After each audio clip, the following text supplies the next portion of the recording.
Hi friends, मेरा नाम अभिषेक राज। आज की क्लास में हम क्लास 12 के मॉडर्न आधुनिक भारत के इतिहास के चैप्टर 1 औपनिवेशवाद एवं देहात टॉपिक शुरू करने जा रहे हैं। ये टॉपिक आपके क्लास 12 के एनसीईआरटी में मेंशन किया गया है। फर्स्ट टॉपिक हमारा उपनिवेशवाद एवं देहात है। इसलिए जो भी हमारे चैनल पर नए हैं कृपया चैनल को सब्सक्राइब करें, शेयर करें और लाइक करें। ये आपका लेक्चर 1 है। उपनिवेशवाद एवं देहात टॉपिक को हम कुछ क्रम में विभाजित किए हैं जो इस प्रकार हैं, जिसमें हम सबसे पहले प्रथम उपनिवेशवाद क्या है, औपनिवेशिक शासन की भारत में किस प्रकार से स्थापना की गई। जब भारत में औपनिवेशिक शासन की स्थापना हुई तो उस दौरान भू राजस्व व्यवस्था में किस प्रकार की प्रणाली को अपनाया गया। जो भू राजस्व प्रणाली को अपनाया गया उस भू राजस्व प्रणाली में बंगाल में क्या इफेक्ट पड़ा, उसका क्या निष्कर्ष निकला, जिसमें इस्तेमारी प्रथा या जमींदारी प्रथा के नाम से आप लोग जानते हैं। अन्य प्रथा में हम चर्चा करने जा रहे हैं महलबारी व्यवस्था एवं रैयतबाड़ी व्यवस्था। लेकिन टॉपिक शुरू करने से पहले हमारे जहन में एक सवाल उठता है कि उपनिवेशवाद क्या है। तो आपको पता होना चाहिए कि उपनिवेशवाद जब कोई शक्तिशाली राष्ट्र अपने से किसी कमज़ोर राष्ट्र पर आक्रमण कर उसके साम्राज्य को अपने नियंत्रण या उसके ऊपर प्रभुत्व स्थापित कर लेता है तो उसे औपनिवेशिक राष्ट्र कहते हैं। 1947 से पूर्व भारत एक औपनिवेशिक राष्ट्र था ब्रिटेन का, क्योंकि उसके समस्त भूभाग पर ब्रिटेन का अधिकार था। जब भी उपनिवेशिक राष्ट्र के संचालन के लिए शक्तिशाली राष्ट्र कमज़ोर राष्ट्र पर आधिपत्य या साम्राज्य स्थापित करता है उसे मातृ देश कहते हैं।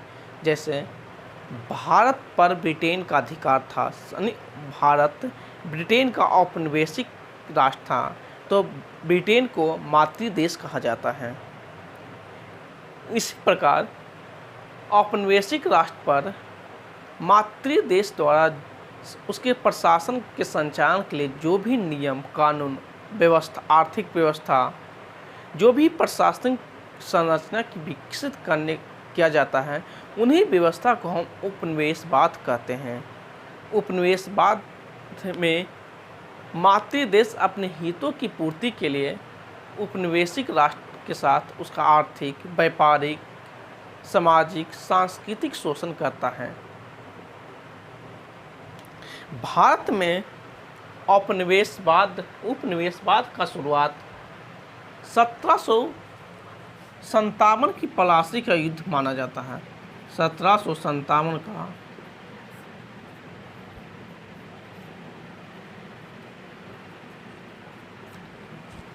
औपनिवेशिक शासन की भारत में हम स्थापना की बात कर रहे हैं, तो 1757 का जब प्लासी का युद्ध हुआ तो ये युद्ध तत्कालीन बंगाल के नवाब सिराजुद्दौला और ब्रिटिश कमांडर रॉबर्ट क्लाइव के बीच में हुआ था। सिराजुद्दौला अपने आंतरिक कलह के कारण ये युद्ध में हार का सामना करना पड़ा उनको, और रॉबर्ट क्लाइव विजय प्राप्त हुए, जिसके बाद बंगाल में आंशिक तौर पर औपनिवेशिक शासन की स्थापना मानी जाती है। पूर्णतः नहीं, आंशिक, क्योंकि सिर्फ ईस्ट इंडिया कंपनी भारत में व्यापार करने के उद्देश्य से आई थी। धीरे धीरे वो व्यापार से राजनीतिक क्षेत्र में अग्रसर हो रहा था, और इसका शुरुआत कलकत्ता से ही माना जाता है। जब प्लासी की युद्ध में विजय हुई तो बंगाल में ईस्ट इंडिया कंपनी को व्यापारिक एकाधिकार प्राप्त हो गया। बिना कर को बंगाल में यानी मामूली कर के साथ वो बंगाल में व्यापार कर रहा था। इसी इसी के कुछ वर्षों बाद 1764 में प्रसिद्ध बक्सर का युद्ध हुआ।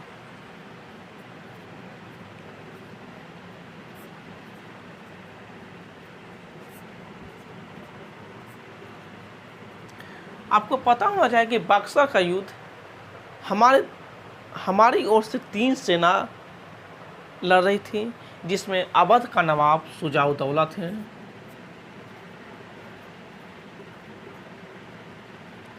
शुजाउद्दौला, मुगल बादशाह शाह आलम द्वितीय एवं बंगाल से निष्कासित नवाब मीर कासिम। और अंग्रेज की तरफ से इस युद्ध का नेतृत्व किए थे हेक्टर मुनरो।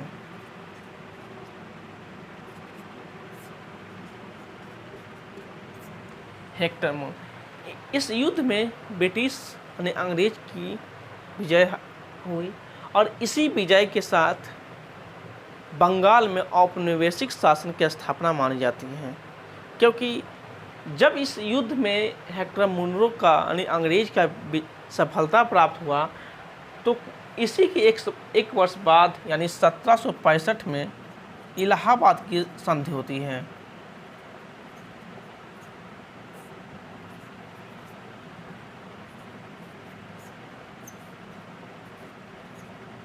इलाहाबाद की संधि में बंगाल, बिहार एवं उड़ीसा का दीवानी मुगल बादशाह द्वारा ईस्ट इंडिया कंपनी को दे दिया जाता है।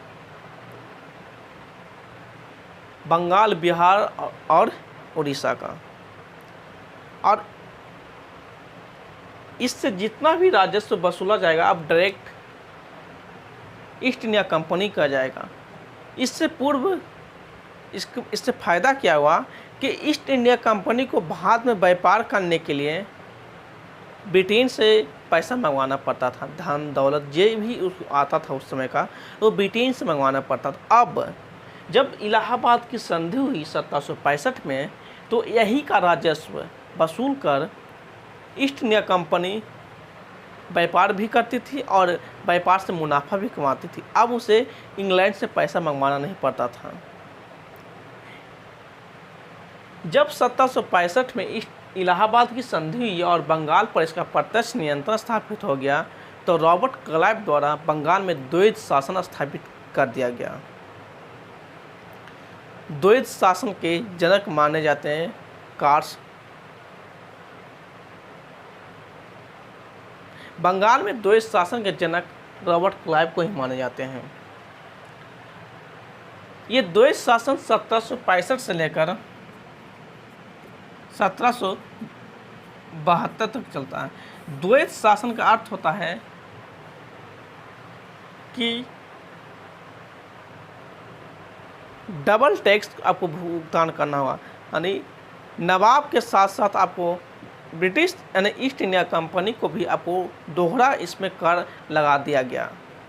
ईस्ट इंडिया कंपनी एवं नवाब दोनों टैक्स वसूला करते थे। साथ ही 1765 के बाद जो बंगाल में नवाब था उस नवाब को यानी तत्कालीन नवाब नजमुद्दौला थे उनको पेंशनधारी बना दिया गया। तो कई बार क्वेश्चन पूछा भी जा सकता है कि बंगाल के प्रथम नवाब जिसे ईस्ट इंडिया कंपनी ने पेंशनधारी बनाया तो नजमुद्दौला थे।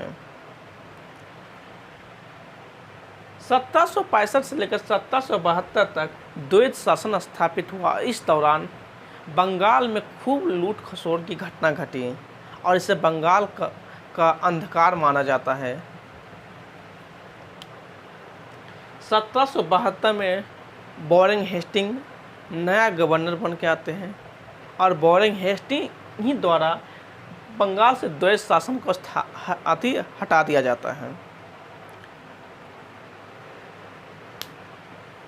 बंगाल से जब द्वैध शासन को समाप्त किया जाता है 1772 में तो राजस्व प्राप्ति के लिए, क्योंकि दीवानी का अधिकार ईस्ट इंडिया कंपनी को मिल चुकी थी, तो राजस्व अधिक से अधिक प्राप्ति के उद्देश्य से वॉरेन हेस्टिंग द्वारा 1772 में ही फार्मिंग सिस्टम को अपनाया जाता है। फार्मिंग सिस्टम को अपनाया जाता है।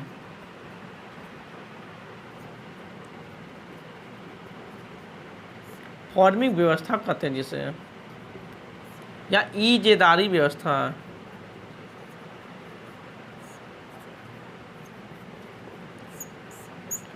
क्योंकि ईस्ट इंडिया कंपनी को अब राजस्व अधिक चाहिए ताकि वो अधिक से अधिक व्यापार कर सके और इससे ब्रिटेन को अधिक लाभ हो सके। ईजेदारी व्यवस्था जिसे फार्मिंग व्यवस्था 1772 में सर्वप्रथम वॉरेन हेस्टिंग ने इंट्रोड्यूस किया था बंगाल में।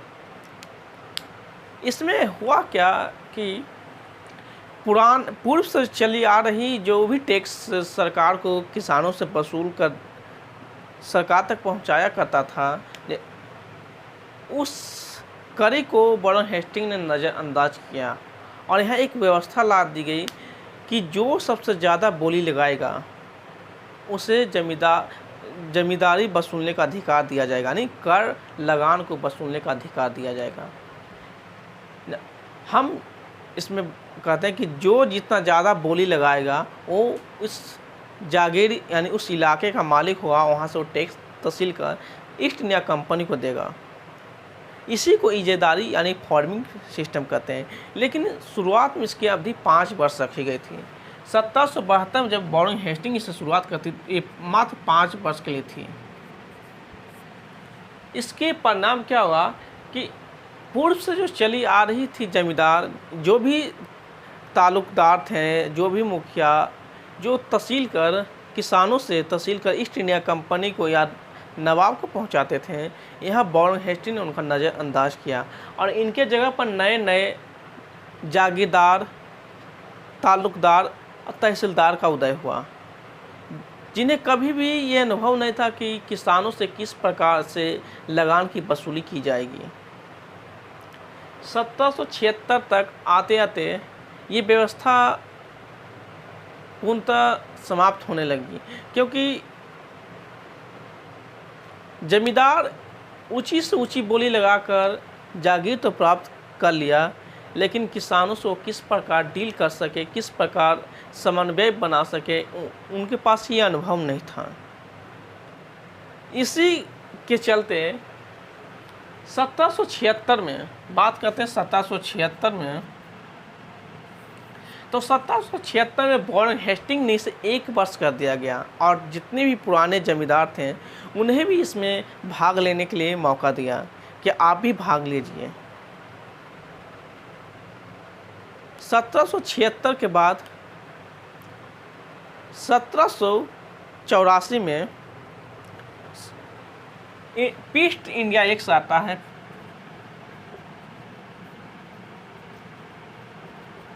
ईस्ट इंडिया एक्ट, इस एक्ट के माध्यम ये आपका 1784 में पारित हुआ। ध्यान रखिएगा 1784 में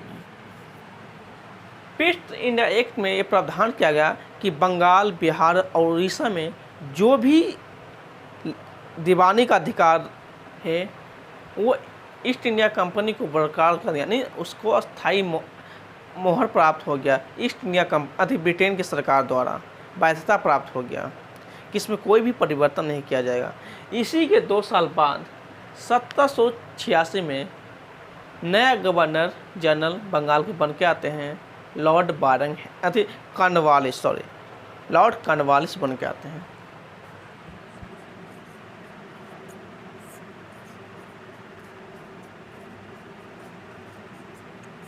कब बन के आए? तो 1786 में।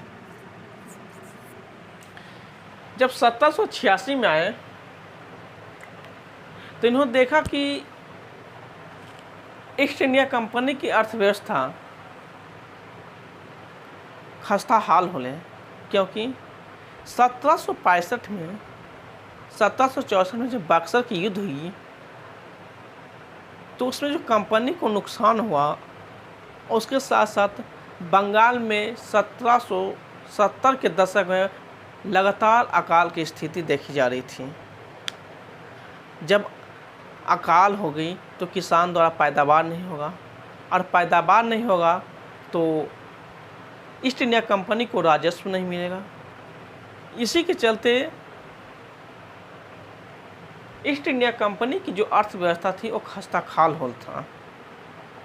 और इन्हीं व्यवस्थाओं को सुधारने के लिए लॉर्ड कॉर्नवालिस 1786 में इन सब व्यवस्थाओं को अध्ययन करके 10 वर्षीय जमींदारी व्यवस्था को शुरू करते हैं। 10 वर्ष के लिए एक जमींदारी व्यवस्था को शुरू करते हैं। लेकिन 1793 में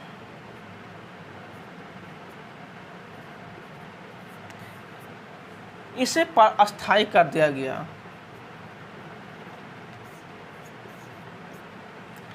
1786 के बाद जो कॉर्नवालिस द्वारा 10 वर्षीय जमींदारी व्यवस्था अपनाई गई थी, उसमें प्रावधान था क्या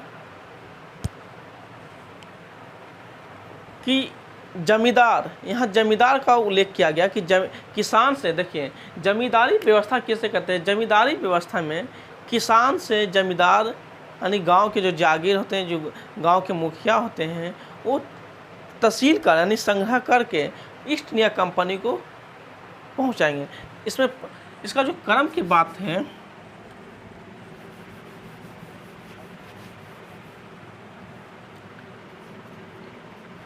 किसान से आपको जमींदार तहसीलेगा,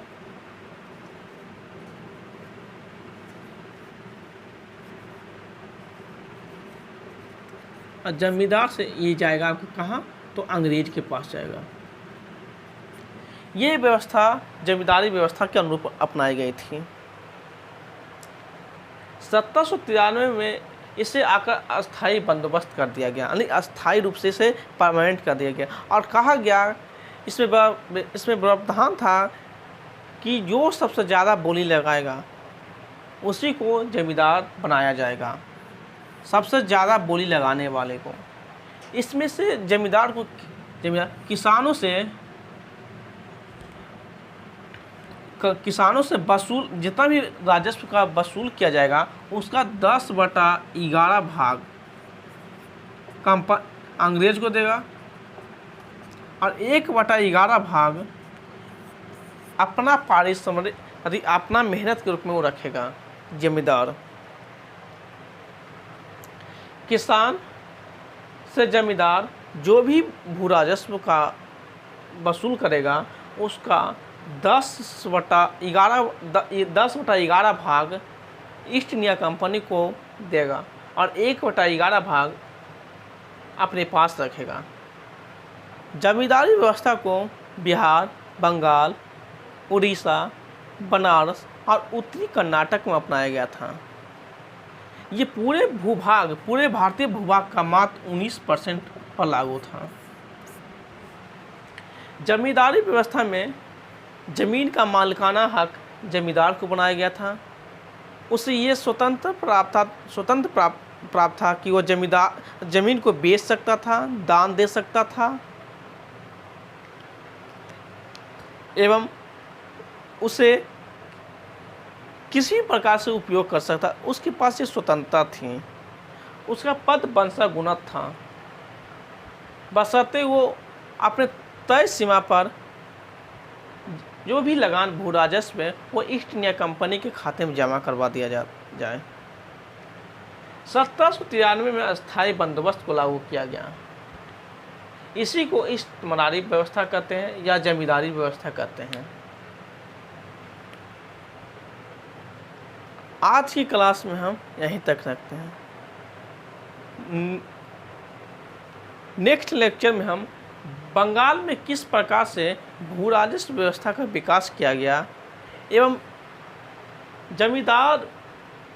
जमींदारी व्यवस्था में किसानों के साथ क्या क्या समस्या उत्पन्न हुई, कि कृषि पर क्या प्रतिकूल प्रभाव पड़ा एवं एक नए वर्ग का उदय किस प्रकार हुआ, इस पर हम चर्चा करेंगे।